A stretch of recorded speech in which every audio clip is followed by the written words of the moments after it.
Lestari dari daerah Sulawesi Tenggara. Silakan, Kak Anggun. Baik, Bu.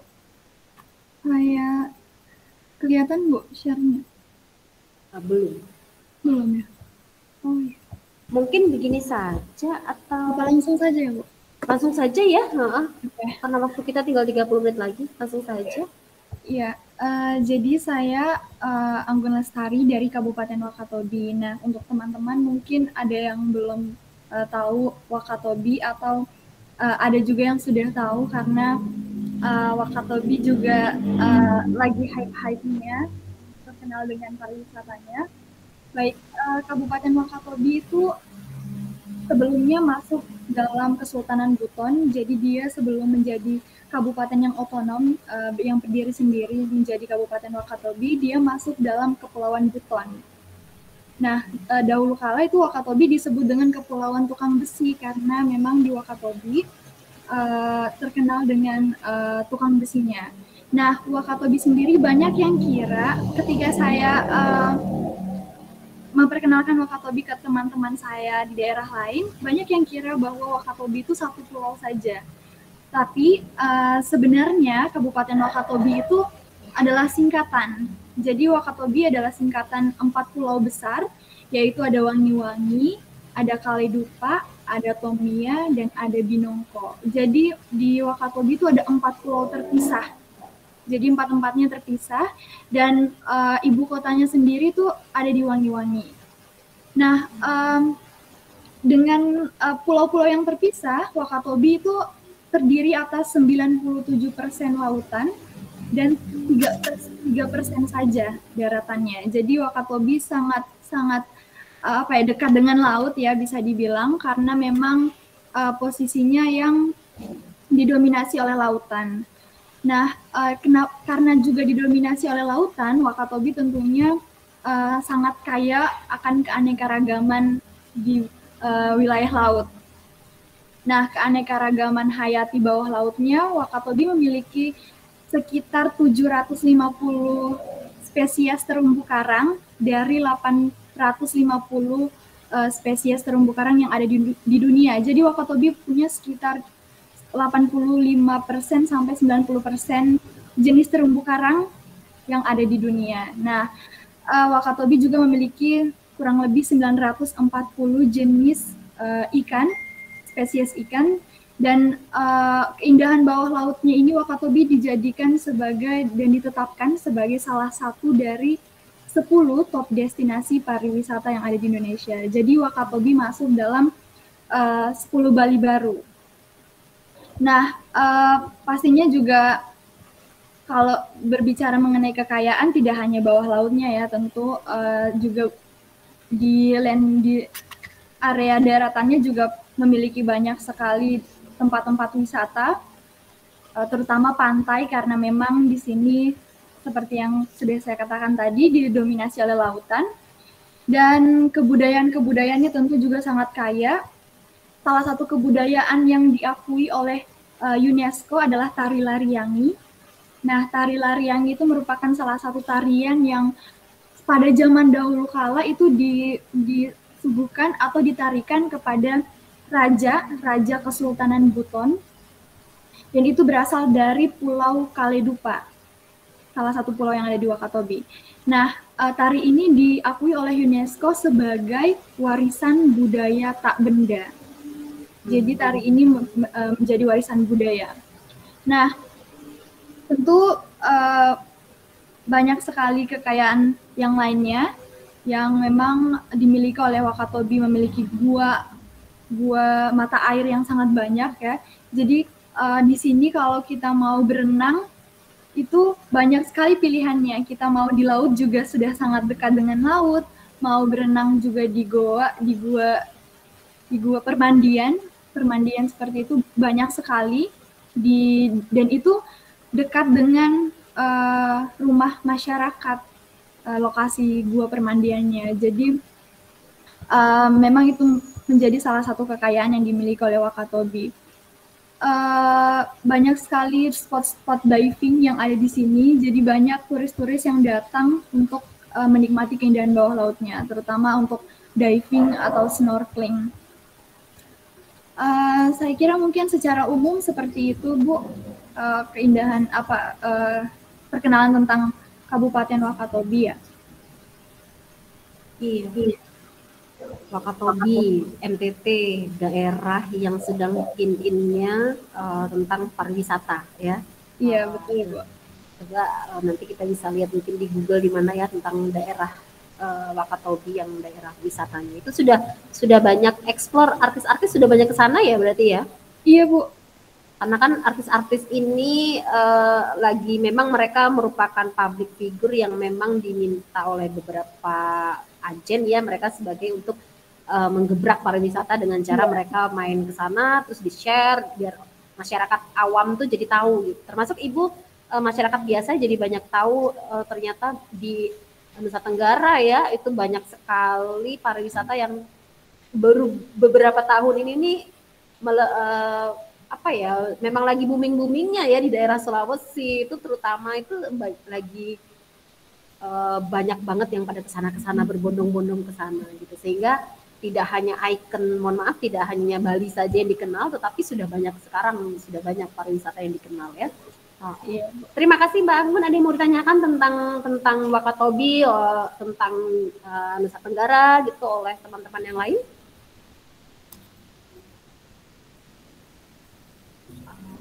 Oke, sepertinya sudah ya. Oke, kalau begitu terima kasih ya Mbak Anggun. Selanjutnya siapa yang akan presentasikan tentang daerah asalnya? Mungkin seperti yang Mbak Anggun tadi jelaskan ya, tidak terlalu panjang gitu.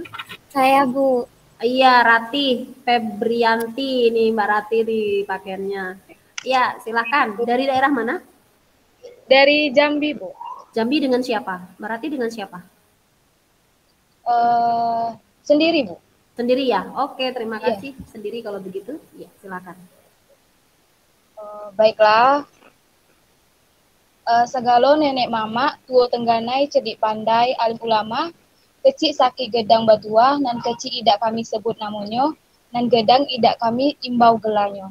Kami susun jarinan 10, kami tundukkan kepalonan 1, kami hatur sembah nan 10, ampun-ampun kepada yang tua, minta maaf kepada yang banyak. Nah, ungkapan tadi merupakan ungkapan singkat dari adat Melayu Jambi yang disebut dengan Seloko Adat Jambi. Biasanya ungkapan ini dipakai jika ada upacara adat, kemudian upacara penyambutan tamu seperti penyambutan gubernur ataupun tokoh adat lainnya. Nah, untuk Provinsi Jambi itu memiliki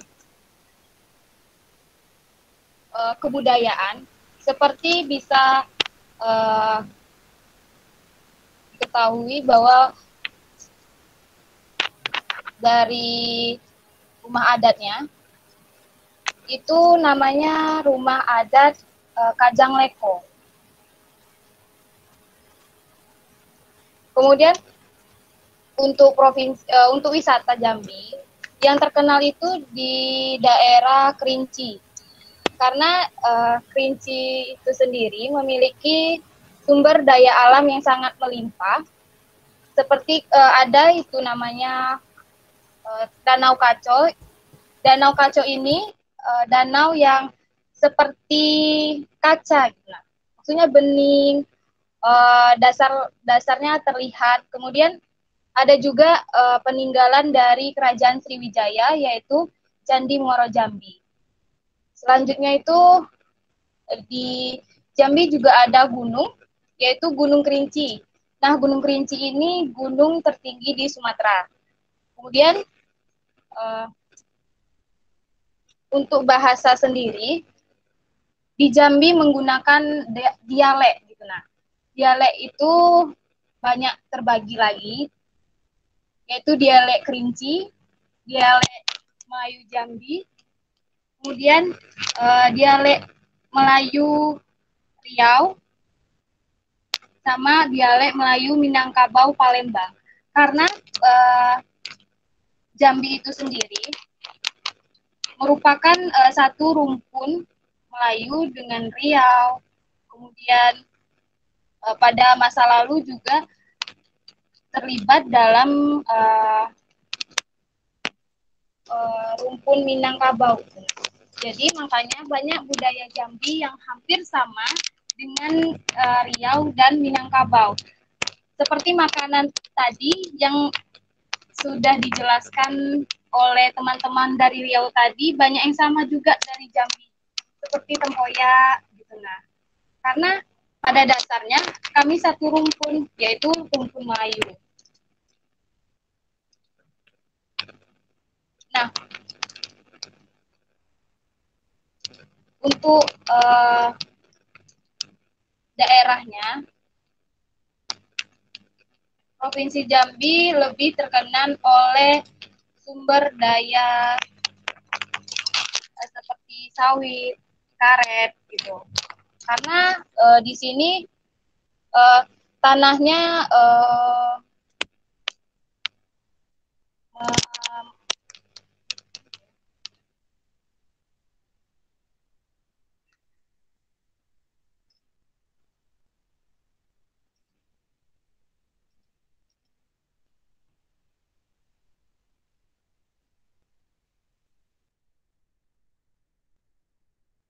Hilang sinyal ya sepertinya ya. Berarti hilang sinyal sepertinya. Lanjut aja. Setelah Mbak Rati, siapa lagi ini daerah yang belum diperkenalkan? Saya Bu, Ya, Reski ini dari mana? dari Sulawesi Selatan Bu. Sulawesi Selatan dengan siapa temannya di sini ada? Tidak ada Bu. Oke, silakan Reski, singkat jelas padat ya. Ya Bu. Assalamualaikum warahmatullahi wabarakatuh. Saya akan menjelaskan daerah asal saya yaitu Siwah, merupakan bagian dari Kabupaten Wajo, Provinsi Sulawesi Selatan. Di Siwah terkenal dengan motonya yaitu Reba Sipatokong Malilu Sipainge, yang artinya dalam masyarakat Siwah yaitu saling mengingatkan antar saudara jika melakukan sebuah kesalahan. Di Siwa terdapat sebuah pelabuhan yang menjadi jalur transportasi satu-satunya laut yang menghubungkan antara daerah Siwa dengan daerah Sulawesi Tenggara. Selain itu, terdapat budaya juga dalam Siwa seperti tariannya. Salah satu tarian yang sering dipertontonkan yaitu tari Pak Dupa. Tari ini dilakukan ketika acara penjemputan tamu maupun di acara pernikahan. Yang kedua itu ada budaya Siwa yang sudah ada sejak zaman dahulu, yaitu budaya mak baca-baca. Budaya ini sudah ada sejak zaman nenek moyang Siwa, namun di masa sekarang maknanya sudah berbeda. Jika dulu dilakukan sebagai bentuk permohonan meminta keselamatan kepada roh-roh leluhurnya, di zaman sekarang itu budaya ini dilakukan hanya sebagai bentuk pengucapan rasa syukur atas nikmat yang diberikan oleh Allah. Biasanya budaya ini dilakukan ketika selepas panen, sebelum memasuki Ramadan. Seperti itu, Bu. Sekian, Assalamualaikum warahmatullahi wabarakatuh. Yang lain silakan bertanya mungkin tentang Sulawesi Selatan ya tadi ya.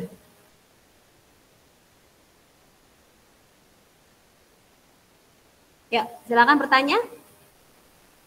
Sulawesi juga ini lagi banyak-banyaknya pariwisata di sana.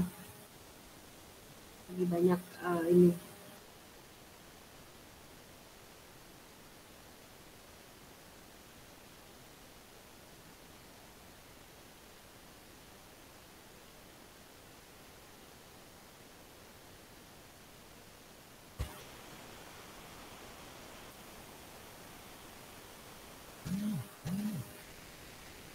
Ya, jika tidak ada yang ditanyakan mungkin yang lain, silakan presentasi.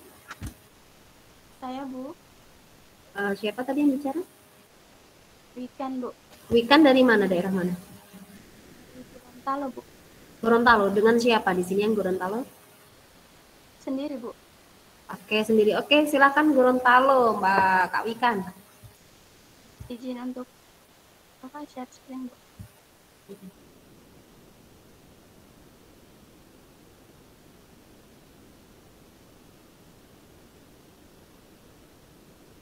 Tidak bisa Bu, saya jelaskan saja. Iya.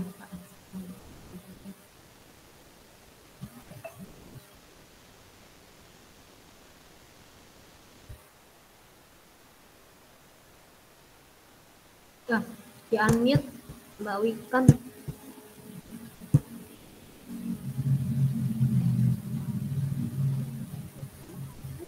Asal saya itu sebenarnya bukan dari Gorontalo, saya asli dari Jogja, terus pindah ke Gorontalo.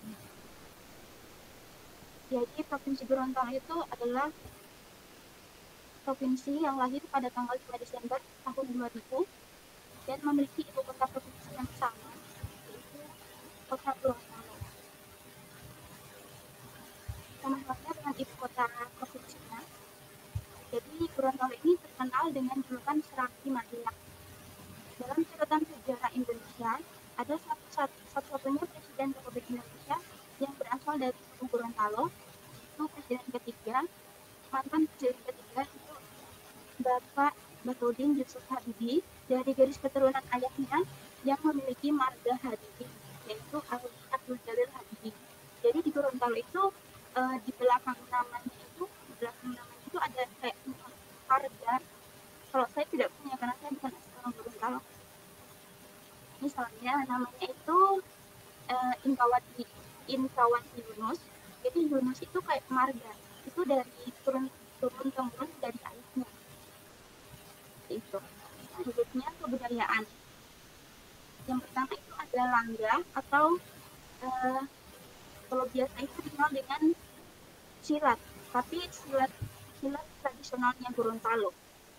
Terus juga rumah adatnya itu ada rumah adat Dulohupa. Ada tiga rumah adatnya, ada rumah adat Dulohupa, Gobel, dan juga Bantayo Koboide. Bahasa daerahnya itu ada tiga yang cukup dikenal itu, yaitu ada bahasa Suawa, disebut juga bahasa Bonda, dan bahasa Atinggola atau bahasa Andagile. Yang ketiga itu bahasa Gorontalo yang sering dipakai, tapi sudah tercampur baur dengan bahasa Indonesia dan juga bahasa Manado. Kerajinan tangan itu ada upia keranji atau dia semacam songkok untuk laki-laki, tapi terbuat dari rotan yang sangat tipis. Terus nanti kayak dibentuk jadi kayak keranjang, terus bentuk songkok begitu. Yang kedua ada karawo, itu sulaman khasnya Gorontalo juga.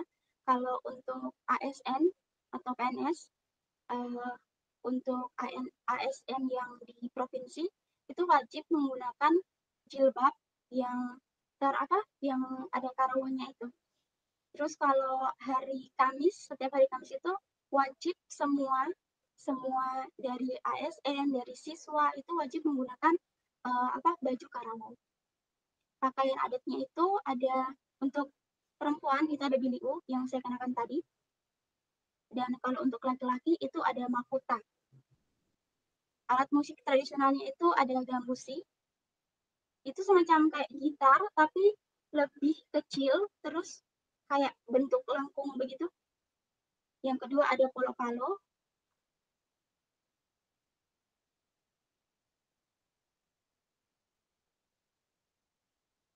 Terus ada tradisinya, tradisi orang Gorontalo itu ada banyak. Yang pertama ada walima atau dikili. Dia semacam tidak kelihatan. Dia semacam kayak ada keranjang yang besar yang tinggi ke atas. Di keranjang itu nanti diisi kue-kue khasnya Gorontalo. Terus nanti doa di masjid, terus dibagikan sama masyarakat di sekitarnya. Selanjutnya ada tradisi malam Tumbilatohe atau malam pasang lampu. Itu dilaksanakan saat bulan Ramadan menjelang Idul Fitri.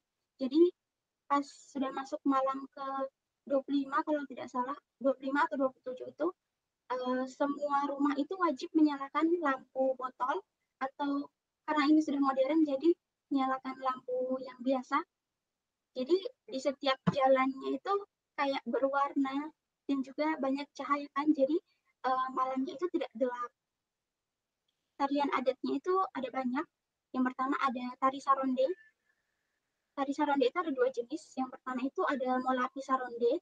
Itu ditarikan oleh mempelai pria saat pernikahan. Yang kedua ada tari saronde yang biasa, yang kreasi. Itu ditarikan saat upacara penyambutan tamu. Lalu ada tari tidi juga, 7 jenis tari tidi.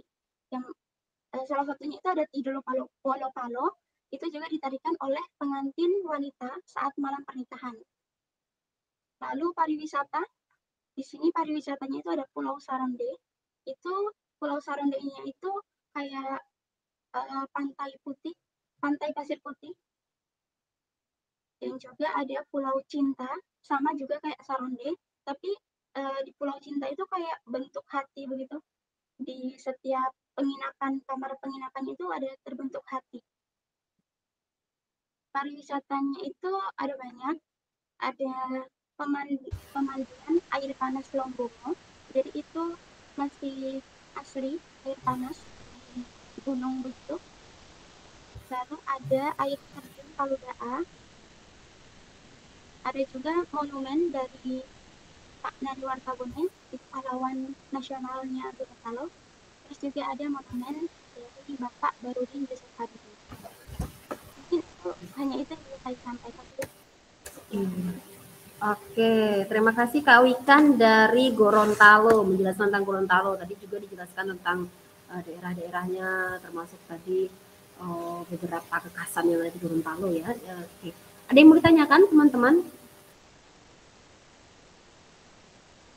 Oke, kalau tidak ada mungkin selanjutnya kita kembali untuk siapa?